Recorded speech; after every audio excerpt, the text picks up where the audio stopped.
بسم اللہ الرحمن الرحیم. شروع اللہ کا نام لے کر جو بڑا مہربان نہایت رحم والا ہے. الحاقہ ما الحاقہ وما ادراک ما الحاقہ كذبت ثمود وعاد بالقارعة فأما ثمود فأهلكوا بالطاغية وأما عاد فأهلكوا بريح صرصر عاتية سخرها عليهم 7 ليال و8 أيام حسوما فترى القوم فيها صرعى كأنهم أعجاز نخل خاوية فهل ترى لهم من باقية وجاء فرعون ومن قبله والمؤتفكات بالخاطئة فعصوا رسول ربهم فأخذهم أخذة رابية. سچ مچ ہونے والی، وہ سچ مچ ہونے والی کیا ہے، اور تم کو کیا معلوم ہے کہ وہ سچ مچ ہونے والی کیا ہے؟ وہی کھڑکھڑانے والی جس کو سمود اور عاد دونوں نے جھٹلایا. سو سمود تو زبردست زلزلے سے ہلاک کر دیے گئے، رہے عاد تو ان کو نہایت زوردار آندھی سے تباہ کر دیا گیا. اللہ نے اس کو 7 رات اور 8 دن ان پر چلائے رکھا. تو اے مخاطب، تو ان لوگوں کو اس میں اس طرح گرے ہوئے دیکھتا جیسے کھجوروں کے کھوکھلے تنے. پھر کیا تو ان میں سے کسی کو بھی باقی دیکھتا ہے؟ اور فرعون اور جو لوگ اس سے پہلے تھے اور وہ جو الٹی ہوئی بستیوں والے تھے سب گناہ کے کام کرتے تھے. سو انہوں نے اپنے پروردگار کے پیغمبر کی نافرمانی کی تو اللہ نے بھی ان کو بڑا سخت پکڑا.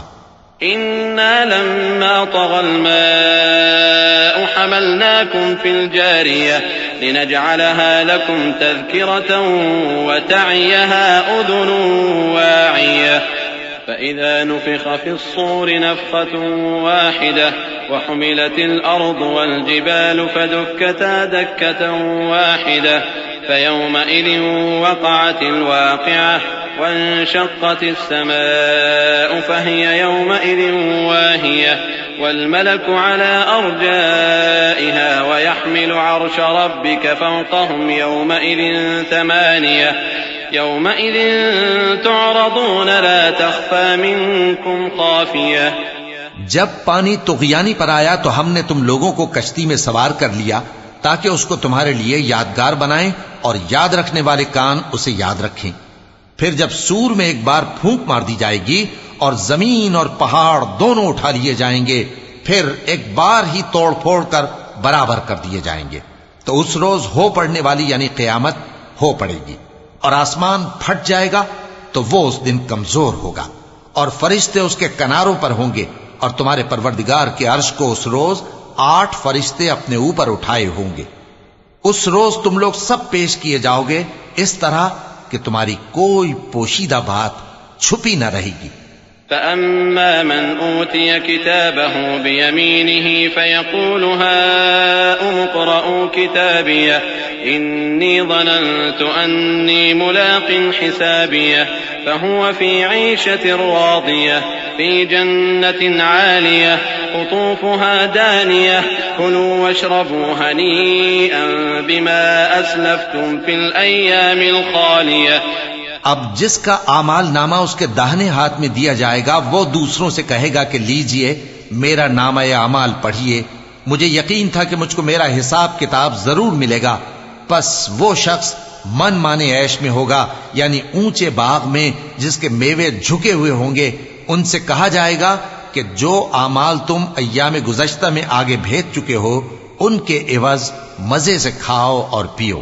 وأما من أوتي كتابه بشماله فيقول يا ليتني لم أوت كتابيه ولم أدر ما حسابيه يا ليتها كانت القاضية ما أغنى عني ماليه هلك عني سلطانيه خذوه فغلوه ثم الجحيم صلوه ثم في سلسلة ذرعها 70 ذراعا فاسلكوه. اور جس کا نامہ اعمال اس کے بائیں ہاتھ میں دیا جائے گا تو وہ کہے گا اے کاش مجھ کو میرا اعمال نامہ نہ دیا جاتا اور مجھے معلوم نہ ہوتا کہ میرا حساب کیا ہے۔ اے کاش موت میرا کام تمام کر چکی ہوتی، آج میرا مال میرے کچھ بھی کام نہ آیا، مجھ سے میرا اقتدار جاتا رہا۔ حکم ہوگا کہ اسے پکڑ لو، اب اسے طوق پہنا دو، پھر دوزخ کی آگ میں اسے جھونک دو، پھر زنجیر سے جس کی لمبائی 70 گز ہے جکڑ دو۔ إنه كان لا يؤمن بالله العظيم ولا يحض على طعام المسكين فليس له اليوم هاهنا حميم ولا طعام إلا من غسلين لا يأكله إلا الخاطئون فلا أقسم بما تبصرون وما لا تبصرون إنه لقول رسول كريم وما هو بقول شاعر قليلا ما تؤمنون ولا بقول كاهن قليلا ما تذكرون تنزيل من رب العالمين۔ یہ نہ تو اللہ عظمت والے پر ایمان لاتا تھا اور نہ فقیر کے کھانا کھلانے کی ترغیب دیتا تھا، سو آج اس کا بھی یہاں کوئی دوست نہیں اور نہ اس کے لیے کوئی کھانا ہے سوائے زخموں کے دھون کے، جس کو گناہگاروں کے سوا کوئی نہیں کھائے گا۔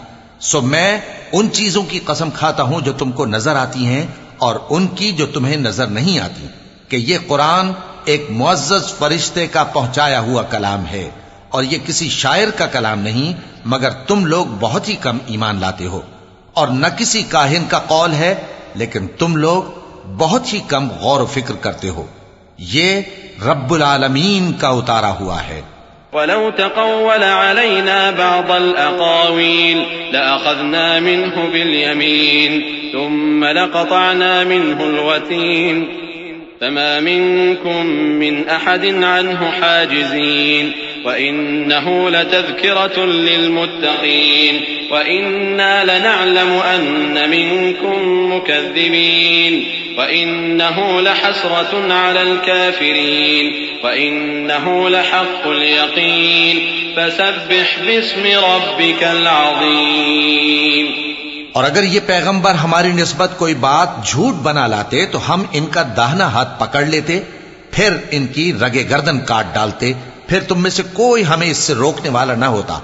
اور یہ کتاب تو پرہیزگاروں کے لیے نصیحت ہے، اور ہم جانتے ہیں کہ تم میں سے بعض اس کو جھٹلانے والے ہیں، نیز یہ کافروں کے لیے موجب حسرت ہے، اور کچھ شک نہیں کہ یہ یقین کرنے کے لائق ہے، سو تم اپنے پروردگار عظیم کے نام کی تسبیح کرتے رہو۔